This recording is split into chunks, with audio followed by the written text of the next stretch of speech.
नमस्कार, तुमचं सगळ्यांचं आपल्या आणखीन एका नवीन व्हिडिओमध्ये अगदी मनापासून स्वागत करते। सर्वांना श्री स्वामी समर्थ। तुमचा सगळ्यांचा आजचा दिवस खूप छान, मस्त, आनंदाचा आणि आरोग्याचा जावो स्वामीच्या चरणी प्रार्थना करते आणि आजच्या व्हिडिओला सुरुवात करते। कशा आहात तुम्ही सगळ्याजणी? खूप छान, मस्त आणि मजेतच असणार। कालच्या व्हिडिओला केलेल्या कमेंटसाठी, केलेल्या लाईकसाठी तुमचं खरंच खूप मनापासून आभार मानते। तर मस्त छान अशी दिवसाची सुरुवात जी आहे ती झालेली आहे आणि कालच्या व्हिडिओमध्ये मी तुम्हाला सांगितलंच होतं की माझं गुडघ्याचं जे दुखणं आहे ते थोडं दुखत आहे ते, तर त्यामुळे मग आज जरा निवांतच अशी व्हिडिओला सुरुवात जी आहे ती केलेली होती। निवांत रुटीन जरा आपण करूयात म्हटलं, तर त्यासाठी आज कपडे वगैरे जे आहे ते मशीनमध्येच टाकणार आहे आणि सकाळी नाश्त्यासाठी सिद्धीला आणि वेदूला मी रवा जो आहे ना तो ताकामध्ये भिजत जर घातला ना आपण रात्रीच, तर सकाळी मस्त त्याच्यामध्ये हिरवी मिरची, लसूण, अद्रक वगैरे किंवा कोथिंबीर असं हे सगळं मिक्सरमध्ये फिरून त्याच्यात पेस्ट वगैरे टाकली तर आणि थोड्या ओवा वगैरे घालून मस्त छान असा डोसा जो आहे तो त्यांना सकाळी करून दिलेला होता आणि आता नाश्त्यासाठी तेच बनवणार आहेत। बऱ्यापैकी कामं जे आहेत ना ती झालेली आहेत आता, तर आता नाश्ता वगैरे बनवते। आज सकाळी 7 वाजेलाच दोघींनाही जायचं होतं, कारण सिद्धीच्या स्कूलमध्ये काहीतरी फंक्शन होतं, त्यामुळे तिची 9 वाजेची स्कूल होती, त्यामुळे 9:30 पर्यंत ट्युशन असल्यामुळे ती बोलली की तिकडच्या तिकडे मी जाईल 9 वाजेला ट्युशनमध्ये सांगून वगैरे, तर ती तिकडे जाणार आहे। त्यामुळे आता काही परत मला जायचं काम नाही। आता मस्त छान असा नाश्ता वगैरे करते आणि मग जेवण वगैरे जे काही रुटीन आहे ते तुमच्यासोबत शेअर करते। तर चला, तर सगळ्यात आधी सकाळी मी काय केलेलं होतं, इथं रात्री मी 1 चमचा मेथी दाणे पाण्यात भिजत घातलेले होते आणि सकाळी 1.5 ग्लास पाणी घेतलेलं आहे इथे आणि त्याच्यामध्ये मेथी दाणे, तांदूळ, कढीपत्ता आणि जवस, अद्रक हे सगळं मी त्याच्यामध्ये व्यवस्थित, कलोंजी पण घातलेली होती, व्यवस्थित असं शिजवून घेतलं चांगलं। म्हणजे ते पाणी 1.5 ग्लास पाणी 1 ग्लास होईपर्यंत चांगलं शिजवून घेतलं आणि अशा पद्धतीने चाळणीने खाली चाळून घेतलेलं आहे आणि ते जे खालचं पाणी आहे ना ते आपल्या केसांना आपल्याला लावायचं असतं। तर त्याआधी मी हे जे वरचं जे काही उरलेलं साहित्य आहे ना ते असंच टाकून न देता व्यवस्थित त्याच्यातलं पाणी काढून घेतलं आणि तेही आपल्याला पुढे उपयोगाला येणारच आहे, ते दाखवते तुम्हाला व्हिडिओमध्ये। मी जास्त करून हे कधी शेअर करत नाही, मी बऱ्याच वेळेला करत आहे। आता हे 2-3दा झालं माझं, 2-3 आठवडे झाले करत आहे आणि याच्याने खरंच खूप फरक पडतो। पण ह्या ज्या काही रेमेडी मी दाखवते तर त्यांना इतका जास्त काही रिस्पॉन्स नसतो, त्यामुळे तुम्हाला जर बघायचं असेल तर बघा, नाही तर तुम्ही स्किप करून पुढे व्हिडिओ कंटिन्यू करू शकतात। तर इथं मी मिक्सरमध्ये सगळी त्याची पेस्ट तयार करून घेतलेली होती आणि ही ना केसांना लावायची। आता हे जे गाळलेलं पाणी होतं ना एखाद्या काचेच्या बॉटलमध्ये भरून ठेवलं आणि फ्रीजमध्ये ठेवलं ना तर आपल्याला 1 आठवडा चालतं। म्हणजे 3-4 दिवसातून आपण जेव्हा केस धुणार ना तेव्हा जरी हे लावलं ना केसांना, केस धुवायच्या अर्धा तास, पाऊण तास आधी केसांना लावून घ्यायचं, नंतर केस मस्त छान असे वॉश करून घ्यायचे। हे पाणी आता फ्रीजमध्ये ठेवणार आहे आणि जो चोथा मी फिरवून घेतलेला होता ना मिक्सरमध्ये तो केसांना लावून घेतलेला आणि त्याच्याने ते पण मी अर्धा ते पाऊण तास केसांवरती तसाच ठेवला लावल्यानंतर आणि मग त्यानंतर मी केस धुवून घेतलेले होते। आणि थोडीफार म्हणजे घाण आहे ना नंतर आपल्या केसांमध्ये राहते ती धुताना, पण केस एकदाचे सुकले ना की ते सगळी निघून जाते। पण याच्याने खरंच खूप फरक पडतो। छोटे छोटे बेबी हेअर्स म्हणजे लहान लहान केस पण आपल्याला उगायला सुरुवात होते केसांमध्ये, कंटिन्यू जर आपण याचा यूज केला तरच त्याचा फायदा आहे।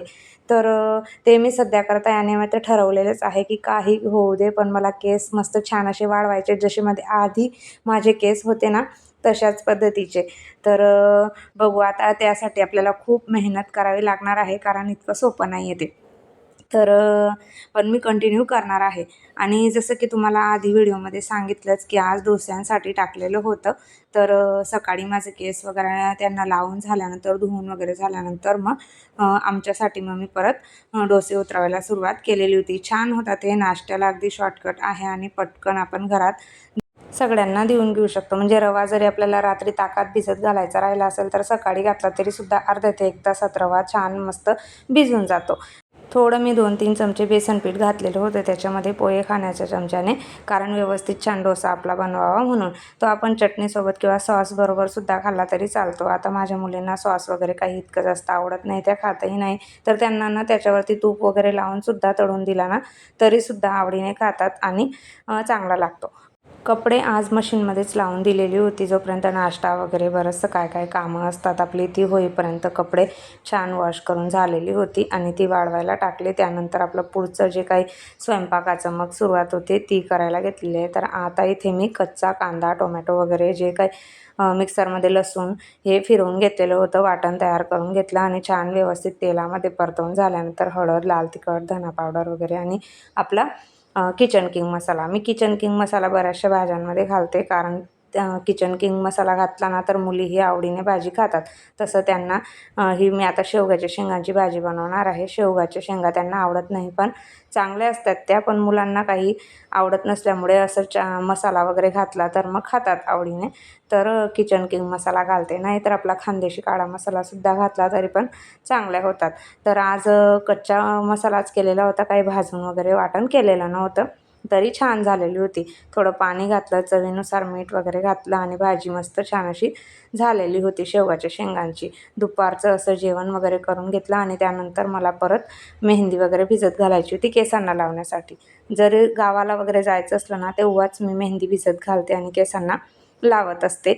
असं डेली मी काही मेहंदी लावत नाही, कारण इतके माझे केस काही व्हाईट वगैरे नाही आहेत, व्यवस्थित आहेत. पण मेहंदी लावल्याने कसं थोडी केसांना शायनिंग वगैरे येऊन जाते, त्यामुळे मग लावते. तर मी हिना किंवा शेहनाज या 2 मेहंदीच वापरते केसांना लावायच्या असल्या तर.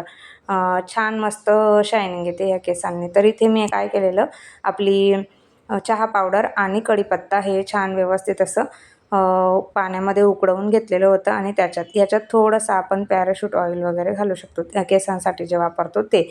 तर आता मेहंदी भिजत घालते, म्हणजे कसं 2-1 तास मी हे भिजवून घालणार आहे आणि त्यानंतर मग केसांना लावून 2 तास ठेवलं आपण की नंतर मग केस धुवून घेणार. तर दुपारी म्हटलं कामं वगैरे झाले, थोडी भिजत घालते आणि त्यानंतर संध्याकाळी 2-1 तास लावून होईल आणि मग धुवून होऊन जातील. कारण दुपारी लावायचं म्हटलं परत बाहेर वगैरे जावं लागतं आणि एकदाचं मग लावली म्हणजे 1.5-2 तास आपल्याला काही ती धुता येत नाही. 2 तास तरी ठेवते मी मेहंदी लावून झाल्यानंतर. छान व्यवस्थित 2 तास जर ही भिजत घातलेली असली तर मस्त रंगतेही आणि छान कलर वगैरे येतो केसांना.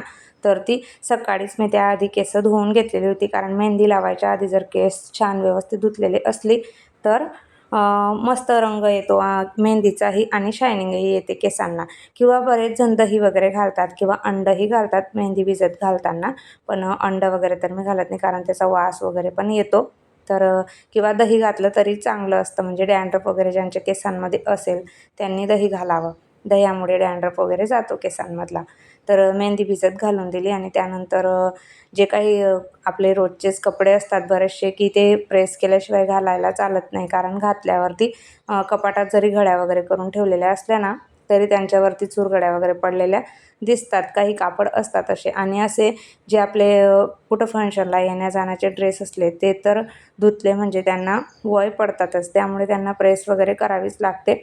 तर ते थोडंफार काम होतं कपडे इस्त्री करायचं, ते करून घेतलं. कारण एकदाचे हे असे ड्रेस असतात ना ते धुतले की त्यांना प्रेसशिवाय काही पर्याय नसतो. जोपर्यंत ते असे कोरे असतात ना तोपर्यंतच त्यांना धुवावं लागत नाही, नाहीतर असा कापड असला म्हणजे इस्त्री केल्याशिवाय काही पर्याय नसतो त्यांना. तर हा मी एकदा घातलेला होता, इथे एक फंक्शन होतं तिकडे गेलेली, तर मग तो तसाच राहिलेला होता प्रेस करायचा आणि बाकीचेही ड्रेस होते. ऐन वेळेला काय होतं, कुठे जायचं असलं तेव्हा मग आपण कपडे शोधाशोध करतो आणि मग त्यांना प्रेसच नसते. त्यावेळेस घाई गडबडही असते आणि त्यावेळेस परत आपली इस्त्री करायची घाई. त्यामुळे म्हटलं आधी कपडे इस्त्री वगैरे करून घेते मेहंदी लावायच्या आधी. त्यानंतर मेहंदी लावली म्हणजे पुढे मग अजून स्वयंपाक वगैरे बरंचसं काय काय कामं असतातच आपली, ती होतील. तर इथं मी सगळे ड्रेस जे काही होते ना असे वाटत होते की यांना इस्त्रीची गरज आहे, ते सगळे इथं इस्त्री करून ठेवलेले आहेत. म्हणजे आता जायचं यायचं कुठे आलं की मग पटकन काढून आपण घालून घेऊ शकतो. किंवा घरातसुद्धा घालायचे असले ना तर मग जास्तच चुरगडलेले असले तर ते चांगले नाही वाटत. घातल्यानंतर व्यवस्थित दिसत नाही, मग त्यांच्यावरती वय वगैरे पडलेले असतात. तर त्यामुळे इस्त्री करून ठेवलेले असले की जरा बरे पडतात. संध्याकाळचं टायमिंग होत आलेलं होतं. त्यानंतर जी काही कपड्यांच्या घड्या वगैरे करायच्या होत्या त्या इथे करून घेत आहे, कारण मला त्यानंतर ना बाहेरही जायचं होतं आणि तिकडनं आल्यानंतर परत उशीर झाला की जास्त अंधार झाल्यावरती परत कपडे काढून झाले की बऱ्याच वेळेला तसेच ठेवले जातात. त्यामुळे म्हटलं आधी बाहेर जायच्या आधी कपड्यांच्या घड्या वगैरे करून व्यवस्थित ठेवून देते. तिकडनं आल्यानंतर मग केसांना मेहंदी लावणं वगैरे हे ते स्वयंपाक वगैरे बरंचसं काय काय होतं, कारण तिकडनं आली मार्केटमधून. आधी केसांना मेहंदी वगैरे लावली आणि त्यानंतर मग स्वयंपाक वगैरे केला आणि खूप जास्त उशीर वगैरे झाला, त्यामुळे तिथून पुढचं काही मला शूट वगैरे करता आलं नाही. तर असा आजचा जो काही दिवस होता ते तुमच्यासोबत आजचं रुटीन शेअर केलेलं आहे. चला ताईंनो, मी व्हिडिओचा एंड करते. कसा वाटला आजचा व्हिडिओ ते कमेंट करून नक्की सांगा. नेहमीप्रमाणे तुम्हाला आवडला असेल तर व्हिडिओला लाईक करा, शेअर करा, कमेंट करा. पहिल्यांदा बघत असाल तर प्लीज आपल्या चॅनलला सबस्क्राईब करा आणि आपले असेच रोज येणारे नवीन व्हिडिओ बघत राहा. भेटूया उद्याच्या छान व्हिडिओसोबत. श्री स्वामी